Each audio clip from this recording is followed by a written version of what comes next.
Good morning students. मैं Jyoti Deval, assistant professor political science, SPC government college Ajmer. जो हमारा पिछला लेक्चर हुआ था उसमें हमने भारतीय संविधान की प्रस्तावना या प्रियम्बल को समझने की कोशिश की थी।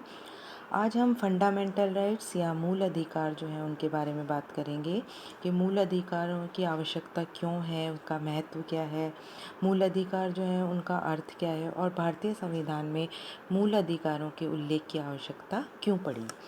तो व्यक्ति और राज्य, अगर उनके हम आपसी संबंधों को देखें तो उनके ये जो व्यक्ति और राज्य के जो संबंधों की जो प्रॉब्लम है ये शुरू से ही रही है, बहुत जटिल प्रॉब्लम रही है।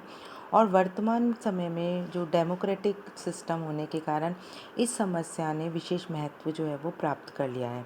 एक और शांति और व्यवस्था बनाए रखने के लिए नागरिकों के जीवन पर राज्य का नियंत्रण होना आवश्यक है।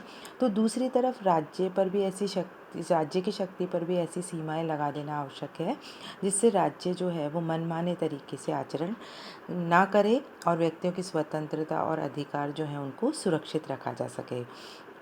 तो इन इन जो दोनों प्रॉब्लम्स हैं उनको सॉल्व करने के लिए क्या है, मूल अधिकार हैं और वो व्यक्ति की स्वतंत्रता और अधिकार के हित में राज्य की शक्ति पर प्रतिबंध लगाने का श्रेष्ठ उपाय है। अगर हम मूल अधिकारों की या फंडामेंटल राइट्स के इतिहास को देखें तो सबसे पहले फ्रांस की जो राज्य क्रांति थी उसने वर्ल्ड को स्वतंत्रता, समानता और भ्रातृत्व का संदेश दिया। क्रांति के उपरांत जो फ्रांस की जो राष्ट्रीय सभा है उसने 1789 में नवीन संविधान में declaration of rights of man को शामिल किया और कुछ अधिकारों को संवैधानिक रूप देने की प्रथा जो है वो प्रारंभ की। उसके बाद यूनाइटेड स्टेट्स ऑफ अमेरिका में 1791 में प्रथम 10 संशोधनों द्वारा व्यक्ति के अधिकारों को संविधान का अंग बनाया गया। इसे बिल ऑफ राइट्स जो है वो कहा गया। इसका प्रभाव जो है अन्य जो यूरोपियन कंट्रीज़ थे उनके संविधानों पर पड़ा और फर्स्ट वर्ल्ड वॉर के बाद जो है युद्ध जो है नवीन राज्यों के जो संविधान में उनमें मूल अधिकार या फंडामेंटल राइट्स को शामिल किया गया। इस संबंध में जर्मनी का जो वीमर से संविधान और आयरलैंड का संविधान जो है वो विशेष रूप से उल्लेखनीय है।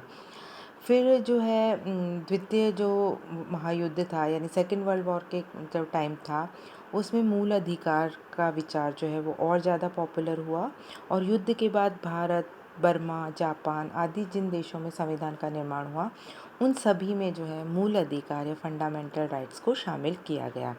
1949 में जो यूएनओ जो है, जब यूएनओ का गठन हुआ तो 10 दिसंबर 1948 में मानवीय अधिकारों की सार्वलौकिक घोषणा universal declaration of human rights जो है उसके नाम से एक अंतर्राष्ट्रीय अधिकार पत्र स्वीकार किया। इस प्रकार मूल अधिकार के विचार ने जो वर्तमान में एक सर्वमान्य धारणा जो है उसका रूप धारण कर लिया है। अब बात आती है, प्रश्न उठता है कि मूल अधिकारों की क्या आवश्यकता है या उनके महत्व क्या है, इम्पोर्टेंस क्या है, क्यों नीड है उनकी। तो सबसे पहले मूल अधिकार जो हैं वो डेमोक्रेसी के आधार स्तंभ हैं। वह उन परिस्थितियों का निर्माण करते हैं जिनका आधार बहुमत की इच्छा निर्मित और क्रियान्वित होती है। इस दृष्टि से प्रजातंत्र के लिए जो है मौलिक अधिकार बहुत ज़्यादा ज़रूरी है क्योंकि इनके द्वारा प्रत्येक व्यक्ति को शारीरिक, मानसिक और नैतिक विकास की सुरक्षा जो है वो प्रदान की जाती है और उन आधारभूत स्वतंत्रताओं एवं स्थितियों की व्यवस्था की जाती है जिनके बिना उचित रूप में नागरिक जो है वो अपना जीवन व्यतीत नहीं कर सकता। सेकेंड अगर हम बात करें तो मूल अधिकार जो है वो किसी भी देश के जो पॉलिटिकल सिस्टम है उसमें जो एक वन पार्टी जो अगर उनकी तानाशाही हो तो उसको स्थापित करने से रोकने के लिए आवश्यक है। हालांकि जो है वर्तमान समय में निरंकुश राजा जो हैं उनका भय तो समाप्त हो गया है, लेकिन जो डेमोक्रेटिक कंट्री है उसमें मेजॉरिटी की जो तानाशाही है, बहुमत का जो तानाशाही है वो हो सकती है। तो अल्पसंख्यकों के हितों की रक्षा करने के लिए भी मौलिक अधिकार जो हैं वो आवश्यक हैं। मौलिक अधिकार जो है वो व्यक्ति की स्वतंत्रता और सामाजिक नियंत्रण के बीच में कोऑर्डिनेशन करते हैं। एक इनके द्वारा एक और तो जब व्यवस्थापिका और कार्यपालिका को कानून निश्चित सीमाओं में बनाने के लिए बाध्य किया जाता है। दूसरी तरफ जो है नागरिकों को शासन के स्वेच्छाचारी संचालन के विरुद्ध जनमत निर्माण के लिए उचित अवसर जो हैं वो प्रदान किए जाते हैं।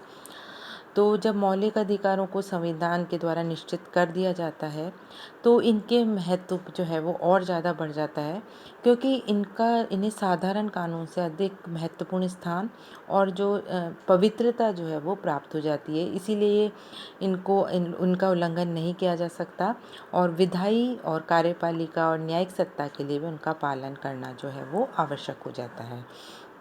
इस प्रकार जो मौलिक अधिकार हैं वो नागरिकों को न्याय और उचित व्यवहार की सुरक्षा प्रदान करते हैं और राज्य के बढ़ते हुए हस्तक्षेप और जो व्यक्ति की स्वतंत्रता है उनके बीच में संतुलन या कोऑर्डिनेशन जो है वो स्थापित करते हैं। तो हम कह सकते हैं कि नागरिकों के मूल अधिकार जो है वो मानवीय स्वतंत्रता के मापदंड और संरक्षक दोनों ही हैं और इस कारण उनका अपना मनोवैज्ञानिक महत्व है। और आज के युग में हम मौलिक अधिकारों की अवहेलना जो है या उनकी उपेक्षा या वो हम नहीं कर सकते हैं। अब बात आती है कि भारतीय संविधान यानी इंडियन कॉन्स्टिट्यूशन में जो है मौलिक अधिकारों के उल्लेख की आवश्यकता क्यों आ गई। तो क्योंकि जो भारतीय हैं, जो भारत है, उनने ब्रिटिश शासन के अत्याचार जो है वो प्रत्यक्ष रूप से देखे थे और मेजॉरिटी के द्वारा अत्याचारों की भयानकता उन्होंने स्वयं अनुभव की थी।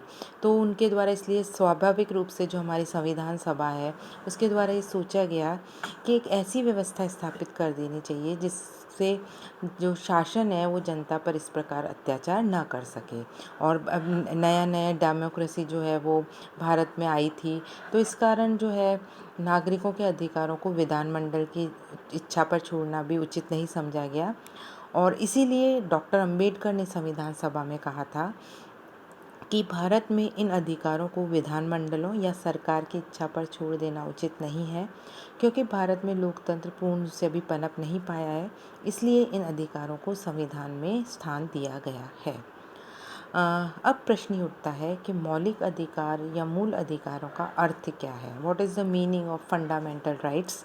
तो हम कह सकते हैं वह अधिकार जो व्यक्ति के जीवन के लिए मौलिक और अनिवार्य होने के कारण संविधान द्वारा नागरिकों को प्रदान किए जाते हैं और जिन अधिकारों में राज्य द्वारा हस्तक्षेप नहीं किया जा सकता वही मूल अधिकार कहलाते हैं।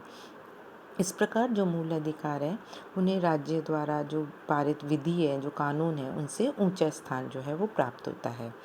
इनको मौलिक अधिकार इसलिए कहा जाता है क्योंकि ये व्यक्ति के ओवरऑल डेवलपमेंट के लिए, चाहे मेंटल हो, चाहे फिज़िकल हो, चाहे मॉरल हो, सभी के लिए जो है ये ज़रूरी है। इनके बिना मनुष्य का जो पर्सनैलिटी डेवलपमेंट है वो रुक जाएगा। इसीलिए हर डेमोक्रेटिक कंट्री में, हर लोकतांत्रिक राज्य में बिना किसी डिफरेंस के इनको प्रदान किया जाता है। दूसरा, इनको संविधान यानी जो देश की जो मूल विधि है, सर्वोच्च विधि है, उसमें इनको स्थान दिया जाता है और साधारणतः जो है संवैधानिक संशोधन की प्रक्रिया के अलावा इनमें किसी भी प्रकार का कोई चेंज नहीं किया जा सकता। इसलिए जो है इनको मौलिक कहा जाता है। व्यवस्थापिका, कार्यपालिका या जो भी मेजॉरिटी पार्टी है उसके द्वारा इनका अतिक्रमण नहीं किया जा सकता और जो मूल अधिकार है ये न्याय योग्य जो होते हैं और न्यायपालिका जो है इन अधिकारों की रक्षा के लिए सभी कदम जो है वो उठा सकती है। तो मौलिक अधिकार या फंडामेंटल राइट्स जो हैं वो भारतीय संविधान की जो सर्वाधिक प्रमुख व्यवस्थाएं हैं उनमें से हैं। तो भारतीय संविधान जो है उसके अगर हम अधिकार पत्र की बात करें भारतीय संविधान में, तो सबसे विस्तृत अधिकार पत्र है। संविधान के भाग 3 में मौलिक अधिकारों का विवेचन किया गया है। टोटल 23 आर्टिकल्स हैं, आर्टिकल 12 to 30 एंड 32 to 35, यानी बहुत बड़ा अधिकार पत्र है। मूल अधिकार जो है वो व्यवहारिकता पर आधारित है। मेजॉरिटी जो है उनकी बात को सम्मान दिया जाता है, लेकिन साथ ही साथ जो पिछड़ा वर्ग है, जो दलित वर्ग है, उनकी रक्षा के लिए भी संविधान में विशेष व्यवस्थाएं की गई है। प्राकृतिक अधिकारों का कोई स्थान नहीं है। संविधान जो है उनमें जो हमारे नेचुरल राइट्स हैं उनको कोई स्थान नहीं दिया गया है। संविधान केवल उन्हीं चीज़ों को मानता है, उन्हीं अधिकारों को मानता है जिनका संविधान के तीसरे भाग में वर्णन किया गया है। मूल्य अधिकारों की रक्षा की भी व्यवस्था की गई है। संविधान का जो आर्टिकल 32 है उसमें नागरिक जो है अपने अधिकारों की रक्षा के लिए सर्वोच्च न्यायालय में शरण ले सकता है। मूल अधिकार जो है वो सीमित है, निरंकुश नहीं। इसका मतलब है कि संविधान द्वारा उन पर प्रतिबंध लगाए भी जा सकते हैं और जो है भारतीय संविधान जो है वो जो है उन मौलिक अधिकारों को सीमित भी कर सकता है। तो ये थी भारतीय संविधान के अधिकार पत्र की विशेषताएं। और कल जो हमारा लेक्चर होगा उसमें हम जो हमारे संविधान, भारतीय संविधान में जो मौलिक अधिकार दिए गए हैं हमें, उनके बारे में बात करेंगे। Thank you so much.